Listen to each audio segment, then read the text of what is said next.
खबर आपको दें, मरियम नवाज की एक और ऑडियो लीक में मीडिया को मैनेज कर रही हूँ। मरियम नवाज की ऑडियो लीक में मैं आपके ऊपर डिपेंड करती हूँ। मरियम नवाज की ऑडियो लीक में कहा गया है कि मीडिया को मैनेज कर रही हूँ, मेरे हाथ क्यों बांध कर रखते हैं।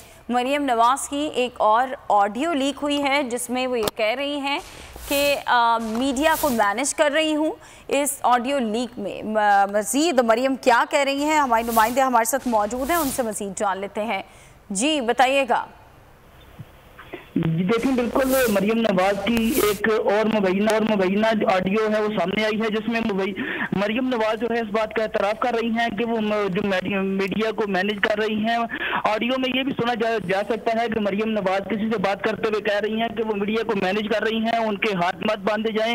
मरियम नवाज की जानिब से मजीद भी ये कहा गया कि वो सेक्रेटरी इत्तलात और PID को नहीं जानती, अगर वो उनकी बात नहीं मानेंगे तो वो वज़ीर आज़म से बात करेंगे। तो इससे कबल भी जब मुस्लिम लीग नून अपोजिशन में कुछ वीडियो सामने आई थी जिसमें वो ये जो है वो बात मीडिया को मैनेज करने की बात कर रही थी और मीडिया के हवाले से मुख्तलिफ हिदायत जारी कर रही थी। लेकिन अब क्योंकि मुस्लिम लीग नून की हुकूमत है तो इसमें अब मरियम नवाज की एक नई वीडियो सामने आई है जिसमें वो एतराफ़ कर रही हैं कि वो मीडिया को सब्सक्राइब करें और बेल दबाएं ताकि कोई खबर रह न जाए।